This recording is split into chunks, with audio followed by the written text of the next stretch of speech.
For people who are familiar with Robert Rodriguez and Frank Miller's Sin City and its follow-up A Dame to Kill For, you'll be more than well aware of Jessica Alba, but primarily Alba is known for being a very savvy businesswoman, and that is where she has made her money. That being said, she is now back on our screens in Trigger Warning. It's a Netflix original. It stars Anthony Michael Hall, which again is a name from the past, but people who know their John Hughes movies and they know 16 Candles, The Breakfast Club and Weird Science will know the actor. So I think the best thing you can say about Trigger Warning as a film is that it's inoffensive. It pretty much serves its purpose.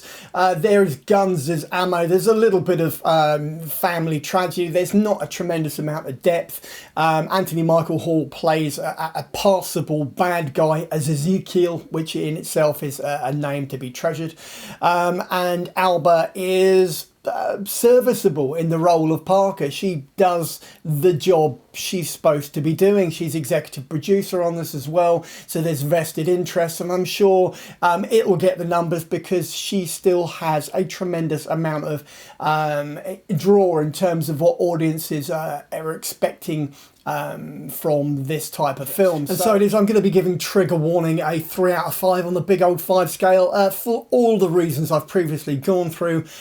This is something which is essentially background noise at best, and if you want something which is not really going to tax you. So essentially The Instigators is an off-kilter buddy comedy with crime elements. You've got Matt Damon playing Rory, who's sort of like a disillusioned midlife crisis sort of guy. He's divorced, he owes alimony, he owes back payments, he doesn't want to see his son, he feels guilty, and he falls in with a career criminal called Cobby, played by Casey Affleck. Affleck also partially wrote the script for this, by the way, and the film is produced by Ben Affleck and Matt Damon.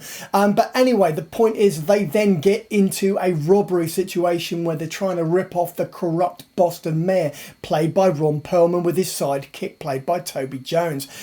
You've also got Ving Rhames there as a sort of gun for hire, sort of like off the leash collaborator with Perlman's mayor, and you have Michael Strohlberg and Alfred Molina there as, I don't know, they're sort of like an odd couple pair of sort of criminal guys. Actually, the problem with The Instigators is that the script isn't the greatest.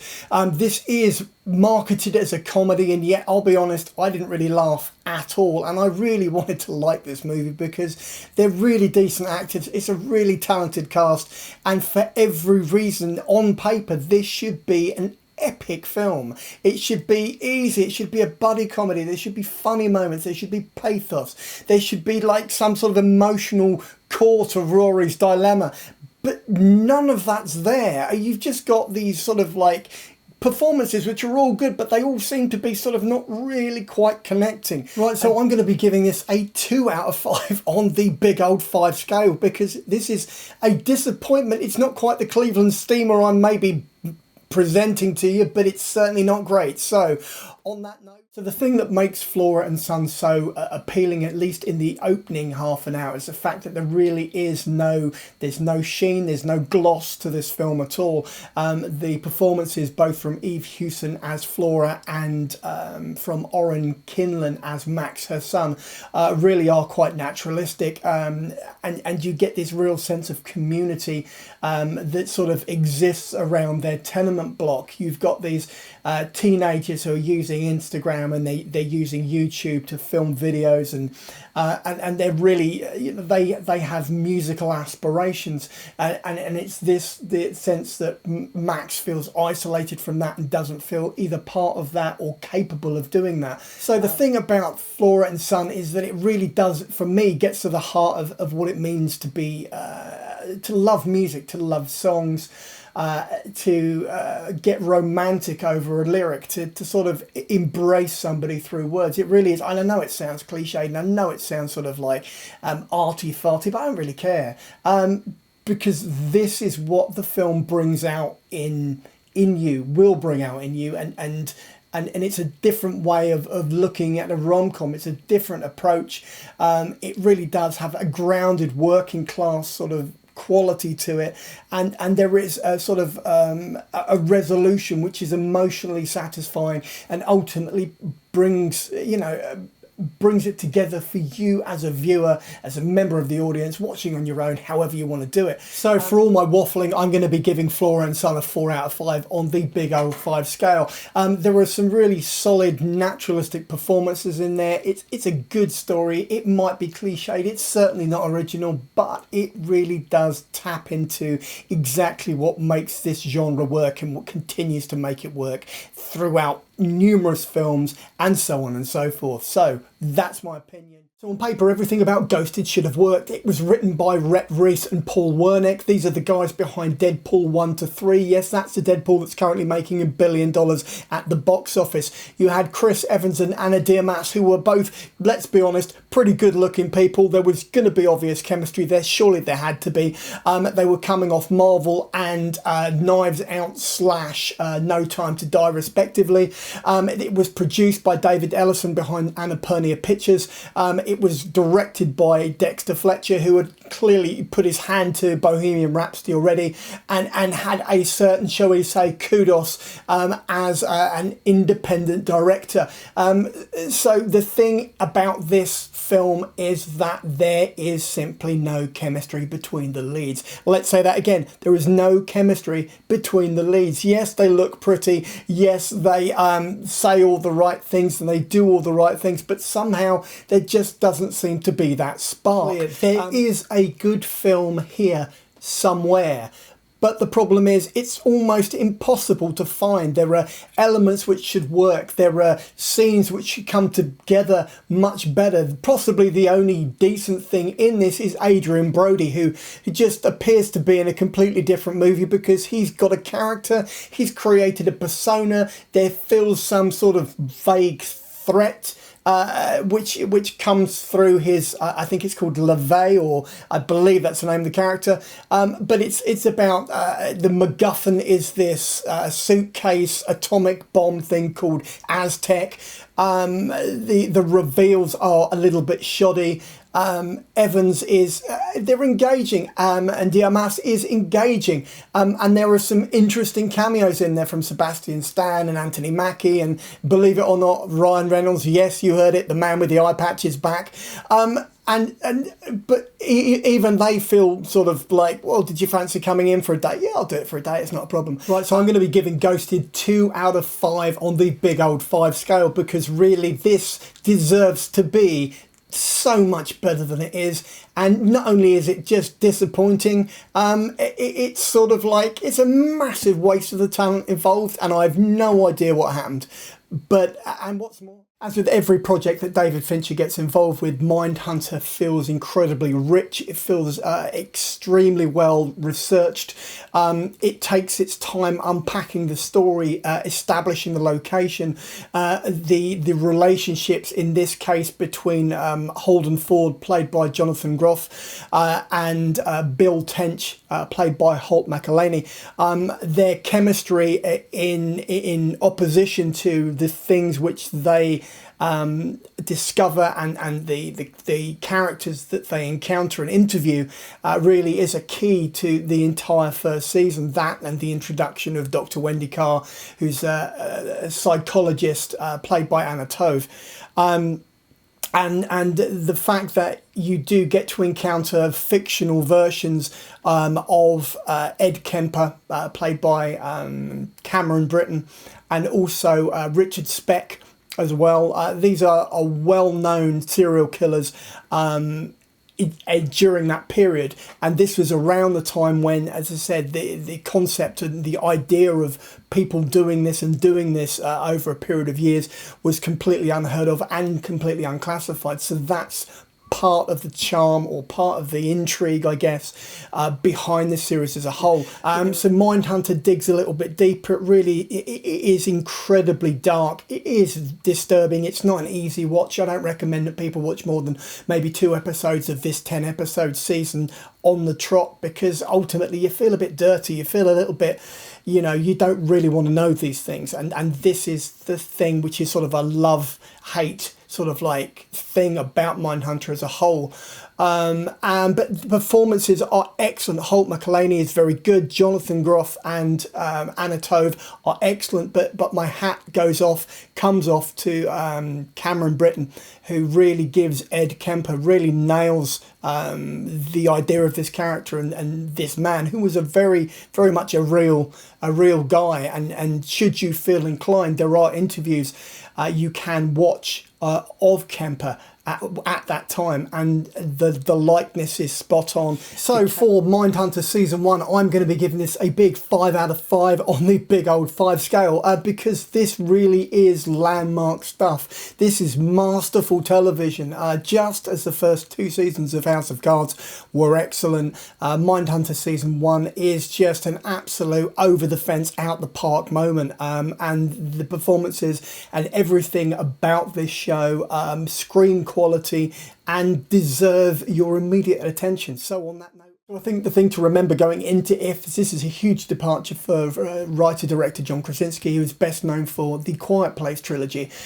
He plays the father to B, played by Callie Fleming, and he is in for heart surgery at the beginning of the film. There's hospital wards and there's sort of mournful looks, and but it's quite optimistic. It sort of like counteracts the grief and the maudlin elements within the film with that sort of like off-kilter sort of comedy and sort of very upbeat sort of humour, which Krasinski does so well.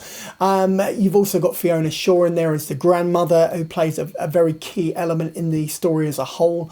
And then you've got Ryan Reynolds, who is very much a man of the moment with Deadpool and Wolverine, and obviously his wife Blake Lively's film, which came out around the same time.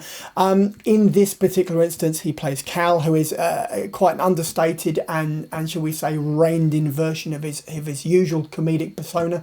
And then you've got the voice work of Steve Carell as Blue and Phoebe Waller-Bridge as Blossom, these imaginary friends who essentially come to the aid of B in her time of trouble. If you let yourself sort of be sucked in by this movie and sort of taken on this journey that B and her father and grandmother all sort of go along with Cal as well, and sort of let the shall we say the voice work and these characters really sort of, I don't know, sort of just you've got to invest in this movie, and you've got to want to do it.